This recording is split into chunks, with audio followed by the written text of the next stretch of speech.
everyone, today we have an air compressor here. It is a Rolair.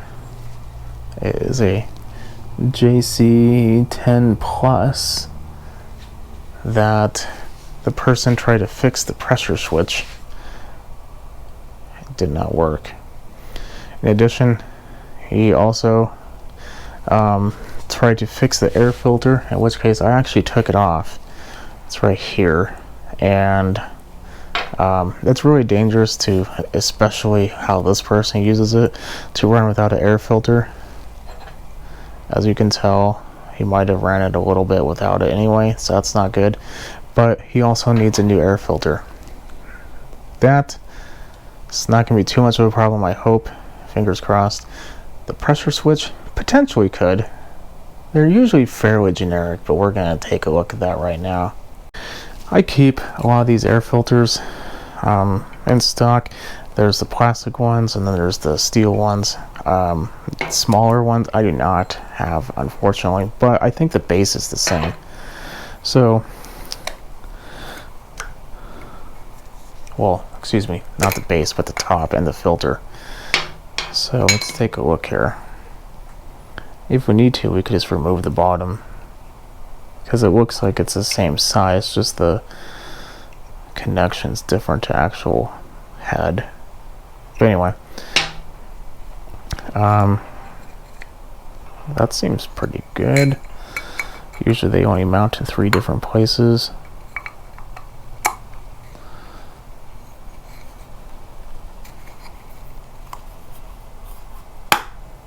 That's mounted. Okay, so that should work, but what I do want to do first though is I want to clean this out before I actually install it. There we go, a little brake clean it right up. It's not even brakes. We could clean out the outside, but the person basically told me don't bother, he doesn't care, it's gonna get dirty anyway, and he's never cleaned it. So okay, I will take that and run with it. If I don't have to clean something, then I'm okay with that. I will say I've worked on quite a few air compressors of this stature, and this is usually something that does kind of get knocked off routinely. In fact, a lot of the times it will damage the head or the connection, or you end up having to pretty much carve out the broken air filter from the head. I'm gonna ask the guy if it's okay if I take this and maybe add like a piece of metal right here. Probably be easier if you can see like a piece of metal right here, but even then that can still break, but at least it will not instantly catch that. Just bend the metal first, so that could potentially help out, but I have not asked them yet, and I'm not even at a point yet, so I'm not going to. So let's go ahead and focus our attention on this. Now, like I said, pressure switches are almost identical to pretty much everything. Let's see if this has air in it. It appears to be 0. With the other one, what's that one say? Don't know. It's so clogged up I can't even see.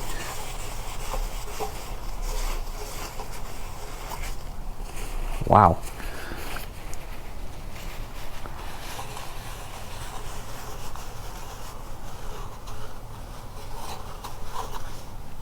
That's also 0, okay. So to double check that, you just pull this.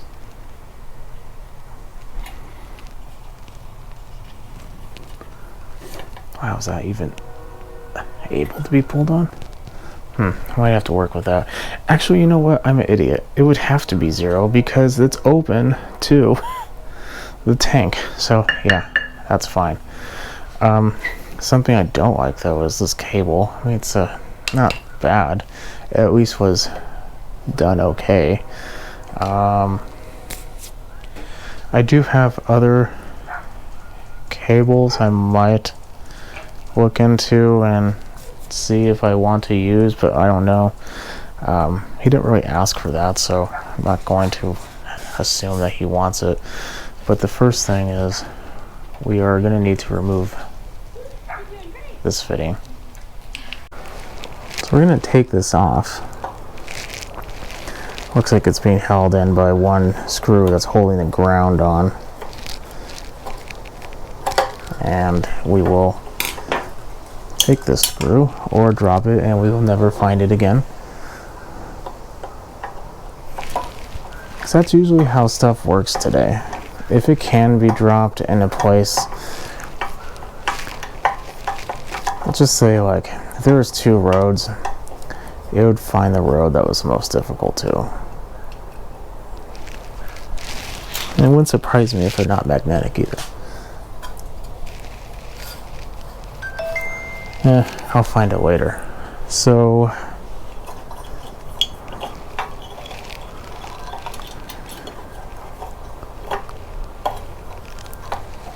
I need to pull these cables out. At least I need to pull. Which one is this? Where is this going?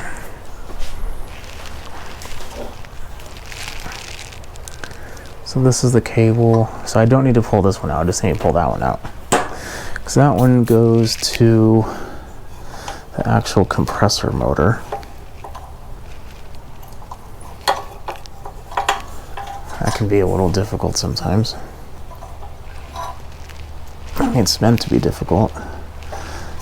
Okay, I think after breaking a little clip that holds it in place, we are probably getting close. There we go. Okay, now we have what we want. Let's take a look at it. So the base of what we have here is pretty much the same. The only thing that's really different is that it's missing pretty much all of its internals, and this is something that I'm going to want to keep because the one I have, the one I got, I neglected to realize that it's at an angle right here, but they should be the same. I've already removed the little nut holding it on the bottom, so I just need to remove the screw and switch it over, and we should be good to go. Hopefully this is going to be a little easier. So this is in the on position. This little piece wraps around and connects to the bottom, which then the bottom connects to this piece. As you can tell, one says line, one says motor. When this is switched on, it is connected, so that it's making a full connection. When it's off, you'll watch.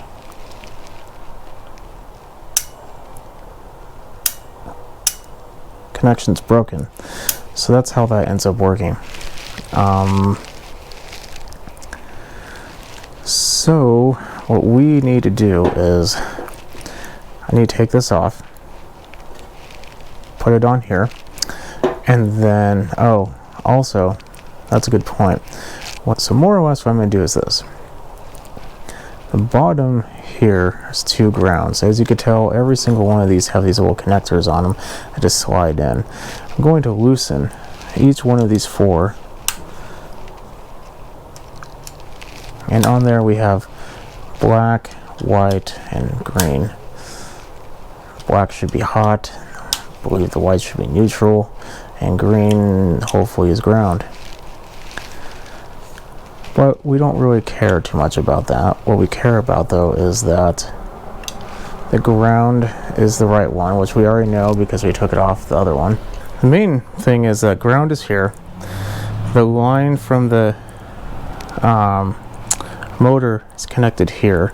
Same colors, so it should be easy. So if the motor has the black wire here, you put the line, black wire there, white, white, green, green. So that's the end of it. Now, how I was talking about how it's a little more expensive for others is this is just like the base part of it, or excuse me, the top part of it. The base is right here. Now the base, when you buy this, it will have ports, and depending on what exactly your particular setup is needing, these ports, you could have a different number. This one, for instance, I mean, I've only known them to really have 4. You because that's the type of compressors I work on. But basically you have one on each side and one on the bottom. They usually just come right off with a little bit of persuasion on some cases. Usually 9/16 is all you need.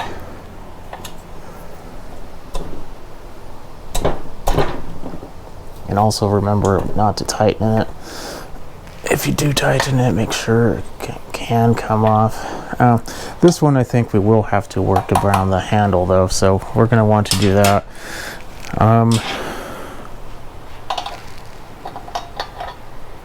That is not a 9/16, so I'm not going to bore you with the details of removing this, but this next piece, actually you probably don't even need to. Could just do it right now. I think we probably have enough room. But this is going to get in our way. This brass piece is pliable, but I prefer not to test its rigidity. The last thing you really want is a leak. Of course, that's not the right size, because the bottom one has to be smaller than the top one.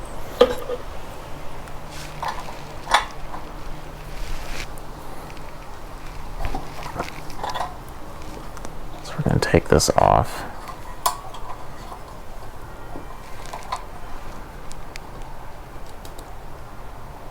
Give us a little better view here. We're going to take it off so we can have a little bit better of a working space. And then move that out of our way. I think this is going to probably require a little bit more of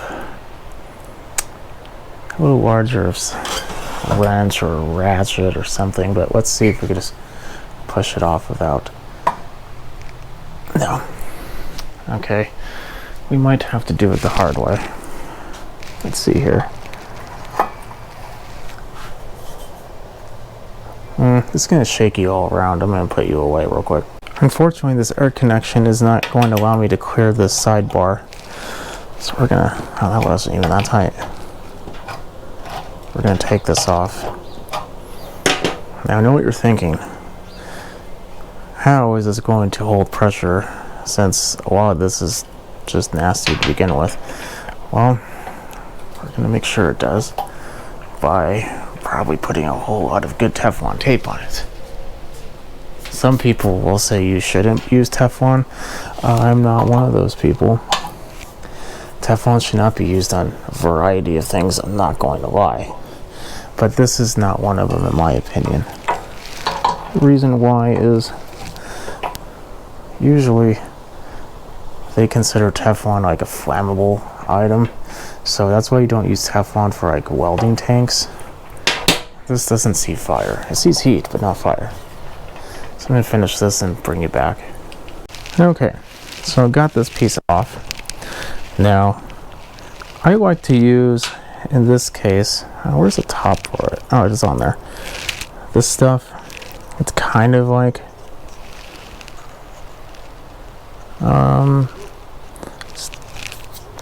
just regular. My mind just went blank.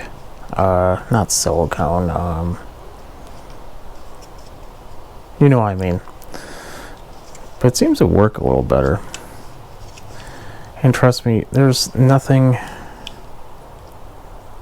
you don't want to have to deal with than one of these leaking, because it will be the one that's hardest to put on. So next thing, what do? We figure out the orientation. So it needs to sit like this on the machine. This was on this side, so we need to put it right here.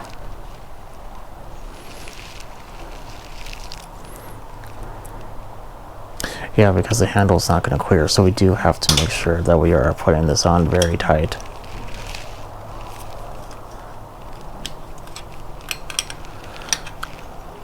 The rest of this, I think, we are in the home clear. It doesn't have to be like super tight. but it does at the same time. Now when you do this, I took a wire brush on this drill and put that on by using that. I tried to clean it inside, but it's a little harder for that, but there wasn't too horrible inside. Okay, so now, man, it's gonna irritate me. I just literally set it to what the white stuff is. Man, I'm gonna think about it all day, and then I'm going to remember it when I'm rewatching this and editing it, and maybe I'll put it on there, or maybe I won't, just to irritate myself.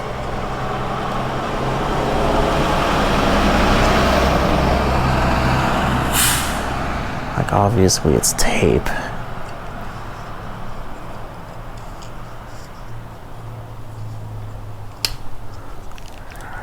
Whatever. I'm just gonna drive myself insane. Uh-oh, we don't want that. I'll make sure this is free and clear.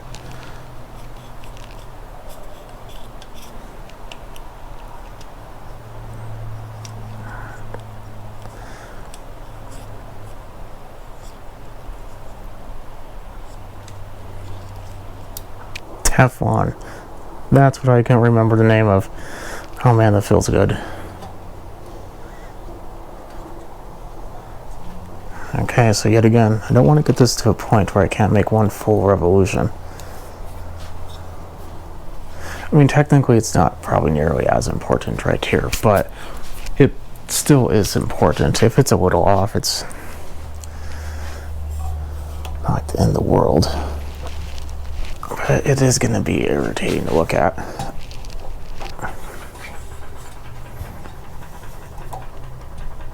Okay, there we go.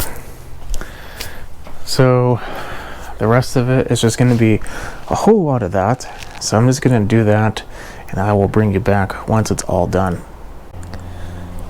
I had I don't want to say a mental dilemma, but the relief valve that goes right here, this is a new one.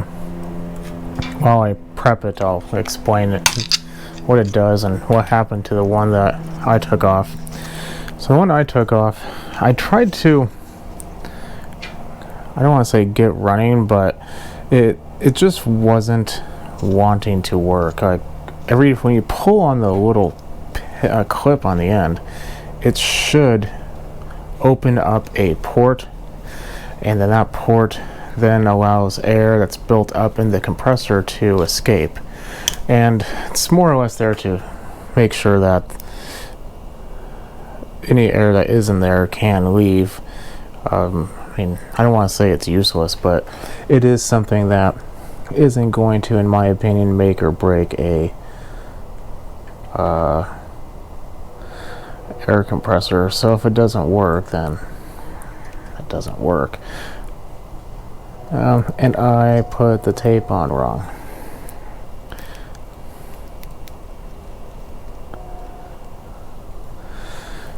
But the one that I had was just not opening. It wasn't able to be moved, and when I tried to even pull on the clip, it was very, very difficult.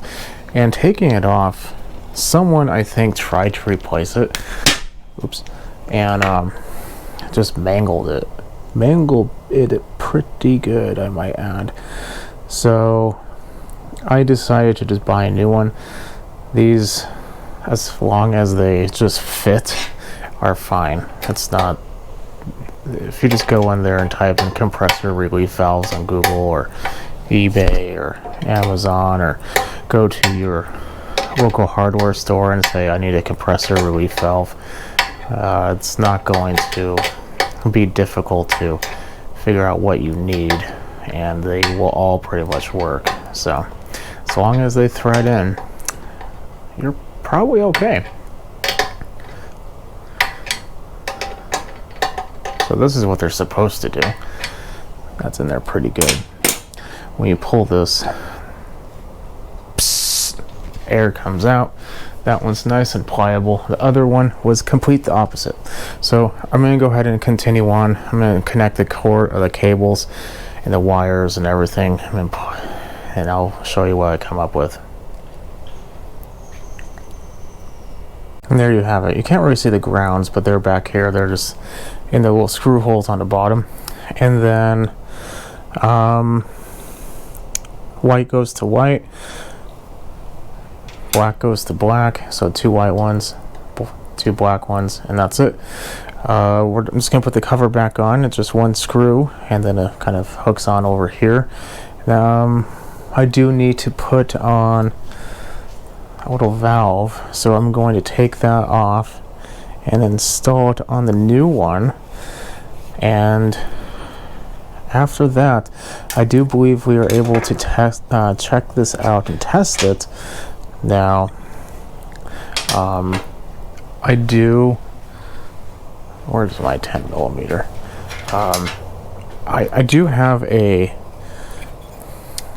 Man, my mind just went blank. A hose that would potentially work for this, but it's on my compressor already, and to be honest, I don't really feel like getting it and then putting it on this machine, because my compressor is kind of in a not hard to reach location, but it's not going to be the most convenient of places for me to grab, and it's like a 80-foot hose, so I don't really want to deal with that. So what I'm going to do is I'm just going to turn it on, and then at that point I will let it fill up, and then I will maybe I'll use the relief valve, but that's a lot of pressure for a relief valve. I might just have to get a hose. Yeah, I might just have to get a hose out. I'll see if I can find a smaller one, because like I said, that's going to be a real pain if I have to actually get the big hose out.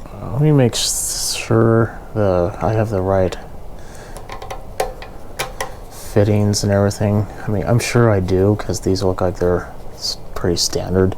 But every now and then I will run into a type of fitting that I do not have, or at least I don't use routinely. So let me go ahead and take a look. I'm going to reconnect this little copper tube like so, and then get it connected and bring you back. I hope it goes without saying, but every time you're working with electricity, even if it's something like this, it can be dangerous. So I never had this connected whatsoever until I was actually about to test it. You should do the same. You don't want to have the opportunity to potentially do something that can cause yourself or someone else harm. Having said that, I decided to turn this on first, because the person never told me that it couldn't build pressure, so I have no issue with that potentially, but I always want to see if it turns on. I'll let it build like, I don't know, 10-15 pounds according to the gauge, and then I will just use the relief. I'll turn it off, use the relief valve, and then I'll see if I can find a small hose or a connection. But let's at least do that. Let's see what we have here.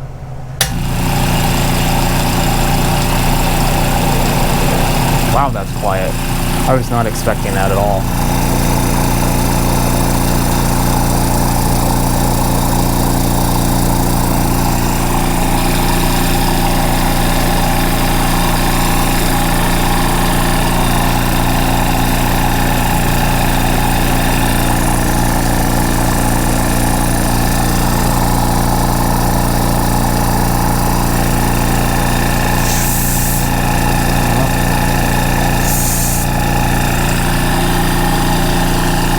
It is building pressure, but it's definitely taking its sweet time. Of course, I have also no ability to check if it's the right one. I mean, I don't know if this gauge works. It appears to be moving ever so slightly, though. I can honestly say I've never heard one this quiet before, though.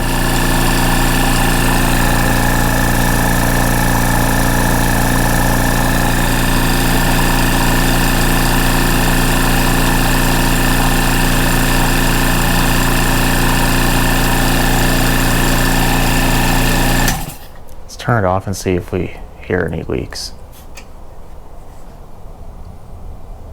I don't hear anything, but it's also only like, what, 5 pounds in there. It is building, and the relief valve works. I'm going to turn you off.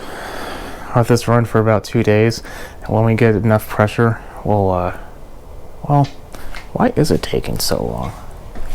That doesn't seem right.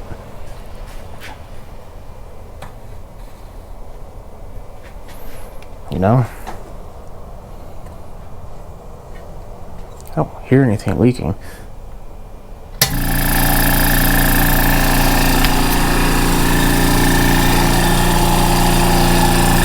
I mean, I feel air, but at the same time it's coming from here, and it appears to be coming from the vents. I feel no air here, no air here.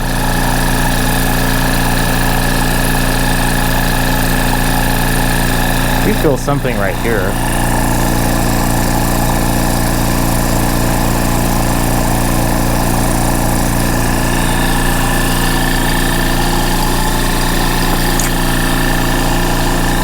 Well, I'm going to let this run a little bit and see what happens. So you want the good news or bad news?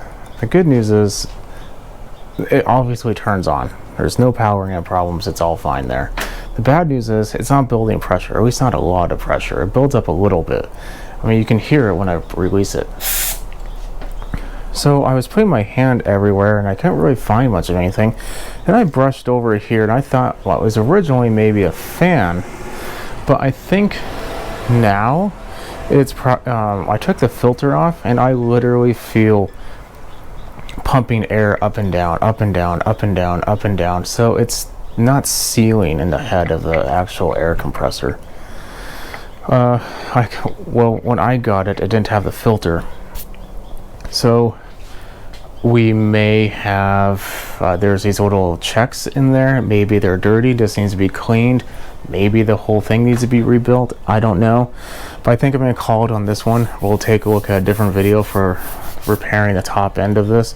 It is two together, so we might have to do both. I don't know. But I'm going to get this going. So if you have the problem of the switch going out, busted, you try to fix it, it's not going back together, you just want to replace it, this is how you replace that, because this seems fine. I detect no leaks. Granted, there's a little air compression, so it's a little hard to tell exactly, but as far as I know, that's good to go. If there is leaks, we just have to work on them, put a little more tape or tighten them down. Maybe they weren't tightened enough, so stuff like that. But for now, I'm going to let it go right here. So if you like what you see, keep watching. Check out part 2 on this one, and I will catch you in the next video. Definitely subscribe. Have a good night.